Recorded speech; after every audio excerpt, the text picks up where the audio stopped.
If you're trying to lose fat, this is how you actually recover from an off day. I think it's important to understand that off days are completely normal, and rather than looking at them as something that you have no control over, look at them as lessons that can be learnt from and to do better next time, right?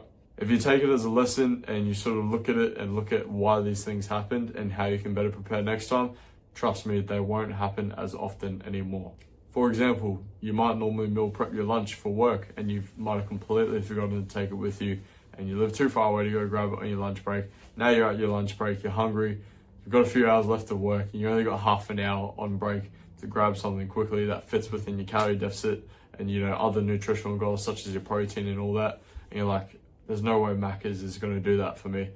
And because you have a lack of sort of planning around making an informed decision with, food out at takeaway and all that, you just grab, what the older you would get, and you get like 10 Big Macs, or maybe not 10 Big Macs, but you get like a Big Mac, some large fries, and like a chocolate milkshake. You just let yourself go crazy and completely out of your calories. And basically, it's an off day from there on. But if we look at it as a lesson, we might think, okay, next time I accidentally forget my food, maybe I'm gonna have a better plan in place. Maybe I'm gonna research the menus online of all the places near me, even Macca's, and find the best, nutritional options or foods that are gonna support our nutritional goals. So foods that are good volume for the calories and high protein, and just somewhat good food in general. It might have some vegetables on it and source of protein and a somewhat of a good source of carbs, which look, from Macca's, I doubt you're going to really find anything of that great quality, but you can definitely find foods that support your protein goals and your calorie goals. I think another important thing is to actually look at why these off days happen. So with that example, that was purely just like one of those days where you just forget your lunch. But what really turned that into an off day was, going to Macca's and not making an informed meal decision, which comes down as something that can be changed, as I was saying before. But obviously the big contributor to that off day was the fact that you forgot your meal prep, and it just sent things haywire from there on. But with other off days in general, people might have an off day because they get really bad cravings, which can stem from a lot of things.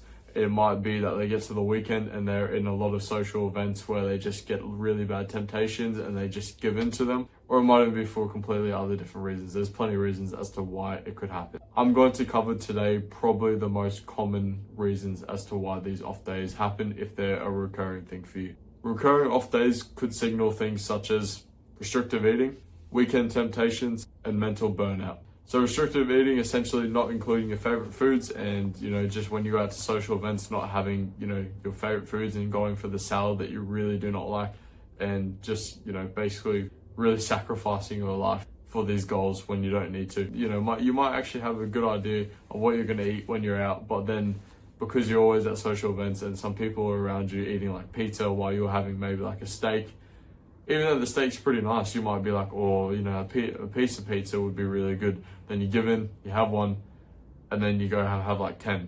And that might be for the reason that you don't usually, let yourself have these foods that you actually really do want as much as you thought you did. And then our next point is mental burnout. If you're constantly seeing this whole process as an all or nothing sort of mindset, you're seeing it through an all or nothing mindset, it's going to burn you out because you're never letting yourself have your favorite foods. You're always sacrificing your enjoyment at social events, and you're probably always having to make meal decisions and eating and spending every moment of time that you actually get to relax and, eat a nice meal, eating something that you really don't enjoy eating. There's actually really just no comfort and rest for you to enjoy your time off or to enjoy, eating your food in general. And all these things can lead to a mental burnout. So how do we fix these issues?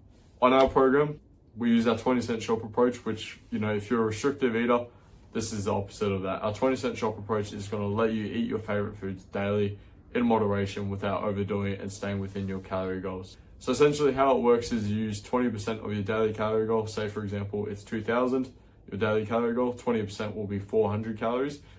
This basically means that you can use 400 of these calories on just foods that don't support your nutritional goals. So like chocolate, ice cream, all this sort of stuff. As long as the other 80% is foods that support your nutritional goals, that doesn't necessarily have to mean that it's whole foods, because I get that some people have to go for convenience options with takeaway and all that stuff because they work long hours and all that. So they might not have the chance to actually, be at home making really good quality foods.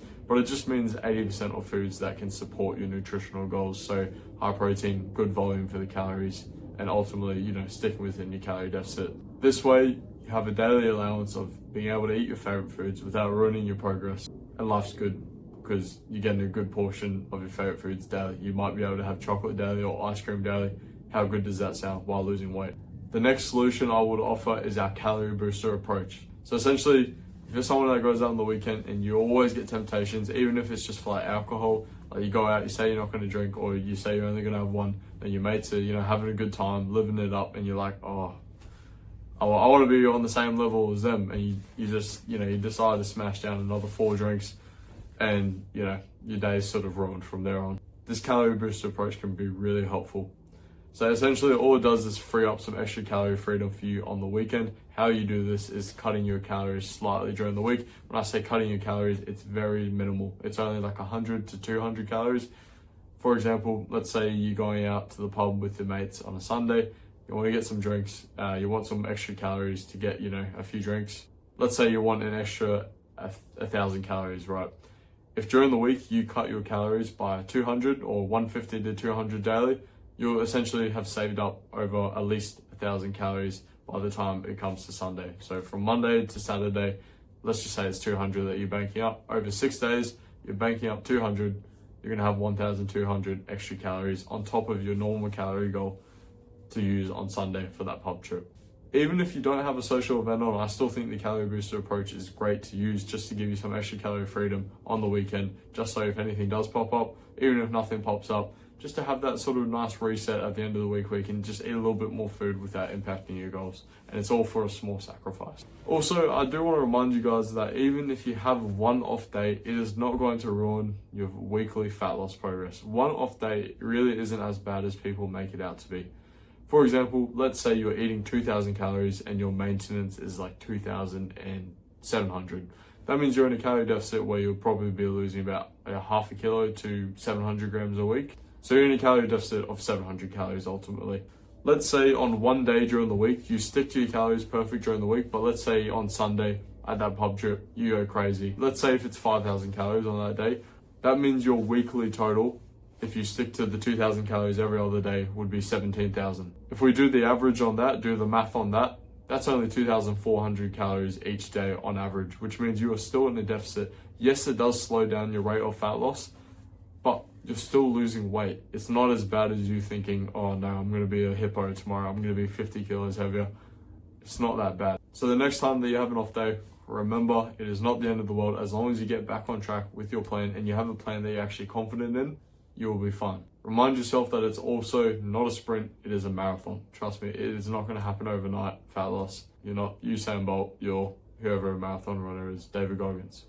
You got to be David Goggins in this situation. And if you don't have a plan that you're confident in, that's going to get you results, let me help you out. I've got something for you. We're currently doing free game plan calls, which means that you'll get a free personalized plan of action. If you want to claim one, all you got to do is just head over to my Instagram at landonquinn.coaching. Just DM me the word game plan and we'll get you booked in for this call. It's absolutely no stress, no pressure, no sales or anything like that. Just us making you a plan. And if you follow it, it's going to help you lose 5 to 10 kilos in the next 90 days without having to cut out your favorite foods or avoid social events, just like our clients are getting on our program. I hope this video was helpful for you guys, and I'll see you guys in the next.